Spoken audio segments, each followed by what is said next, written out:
কেমন ছিল আজ থেকে 100 বছর আগের গ্রাম বাংলা, এর ইতিহাস ঐতিহ্য? বন্ধুরা, আমরা যতই আধুনিক হই না কেন, আমাদের জানতে ইচ্ছে করে আমাদের পূর্বপুরুষের ইতিহাস ঐতিহ্য সম্পর্কে। তাই আজকে আমরা জানবো আজ থেকে 100 বছর আগের গ্রাম বাংলার ইতিহাস। শত শত বছর আগে গ্রাম বাংলার মানুষের গ্রামের ইতিহাস ঐতিহ্য ছিল ভিন্ন গল্পের, ভিন্ন স্বাদের। ভিন্ন রকম ছিল তখনকার ইতিহাস। তখনকার শহরগুলো তেমন আধুনিক ছিল না। বন্ধুরা, গ্রামের তুলনায় সামান্য একটু উন্নতি ছিল শহরগুলো, যেমনটা আপনারা ভিডিওর মাধ্যমে দেখতে পাচ্ছেন। বন্ধুরা, আগের যুগে কিন্তু আমাদের এই গ্রাম বাংলার ইতিহাস এমন ছিল না। তখনকার যুগের মানুষ ছিল একদম সহজ সরল। সে সময়ে শীতের মধ্যে খুবই পরিচিত একটি ডাক শোনা যেত, খেজুর রস বিক্রেতার রস বিক্রির ডাক। চাই খেজুর রস। তখনকার সময় ছিল না চুল কাটার জন্য সেলুন ঘর বা কসমেটিক্সের দোকান। তখনকার সময় গ্রামের মানুষ ভোরের আলো ফোটার আগেই বেরিয়ে পড়তো তাদের কাজে। একটা সময় ছিল যখন গ্রামের মেয়ে বউরা চাল ডাল বা কানাকড়ির বদলে জিনিসপত্র কিনত। নাপিত বাড়ি বাড়ি গিয়ে চুল কাটার জন্য ডেকে বাড়ির উঠোনে বসে চুল কাটাতো। আগের যুগে বিনোদনের একমাত্র প্রধান মাধ্যম ছিল যাত্রাপালা, লোকগীতি, সঙ্গীত বা শীতের রাতে চাঁদের আলোর নিচে হাডুডু খেলা।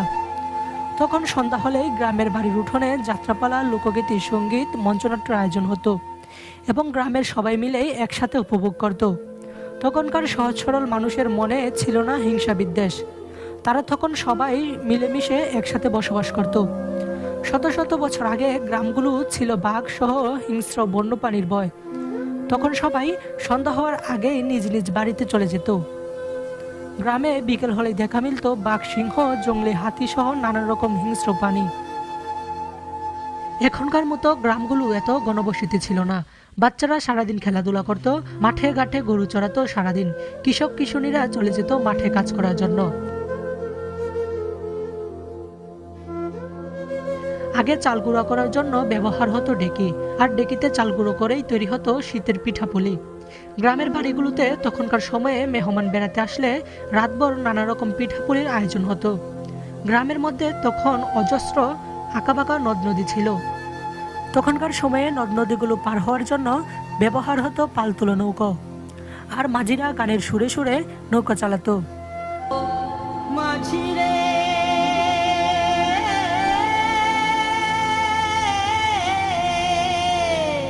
বর্তমানে যেমন আমরা 1 টাকা, 5 টাকা, 10 টাকার নোট চিনে থাকি, তখনকার সময় ছিল মুদ্রা। তবে মুদ্রার প্রচলন থাকলেও বাজার হাটগুলোতে 1 পয়সা 2 পয়সা দিয়ে কড়ি নেওয়া হতো। কড়ি ভাঙিয়ে বাজার সদাই করা হতো। বন্ধুরা, ছোটবেলায় দাদা দাদি, নানা নানি বা বাড়ির বড়দের মুখে নিশ্চয়ই শুনেছেন কানাকড়ির কথা। এটি হলো সেই কানাকড়ি যেগুলো দিয়ে 100 বছর আগে বাজার সদাই করা হতো। আজ থেকে 100 বছর আগে গ্রামগুলোতে ছিল না কোনো রকমের গাড়ি। তখনকার সময়ে এক শহর থেকে অন্য শহরে, এক জায়গা থেকে অন্য জায়গায় যেতে হলে ব্যবহার করা হতো গরু, মহিষ বা ঘোড়ার গাড়ি। যাদের সামর্থ্য ছিল না তারা পায়ে হেঁটেই তাদের গন্তব্যে পৌঁছাতো। বর্তমানে আমরা চাইলেই আমাদের হাতের কাছে সব কিছু পেয়ে যাই, কিন্তু তখনকার সময়ে একটা কিছু পেতে হলে বেশ কষ্ট করতে হয়েছে। তখনকার গ্রামের মানুষ বেশ স্বাস্থ্য সচেতন ছিল।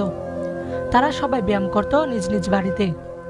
গভীর রাত না জেগে তারা ঘুমিয়ে পড়তো সকাল সকালেই, এবং ভোরের আলো ফোটার আগেই তারা তাদের কাজে বেরিয়ে পড়তো। শিশুরা খালি গায়ে খালি পায়ে থাকতো সারাদিন। তখনকার সময়ে জুতা হিসেবে চটি ব্যবহার হতো। আগের যুগের মানুষের শরীর আয়তন ছিল এখনকার যুগের মানুষের চেয়ে একটু বড়, যদিও আগেকার দিনের মানুষ মাঝে সাঝে দেখা যায় গ্রামগুলোতে। তখনকার সময় শীতের রাতে ঘুমাতে যাওয়ার আগে শরীর আগুনে সেঁকে নিত গ্রামের মানুষেরা। বন্ধুরা, আমরা হাজারো চেষ্টা করলে আগেকার গ্রাম বাংলার চিত্রগুলো দেখতে বা পড়তে পারবো না। আমরা যতই আগেকার ইতিহাস জানতে চাই না কেন, তা কোনোভাবেই আমরা মনকে বোঝাতে পারবো না। বর্তমানে আমরা অনেক আধুনিক হয়ে গেছি, সেকেন্ডের মধ্যেই চাইলে সবকিছু করতে পারি হাতের কাছে।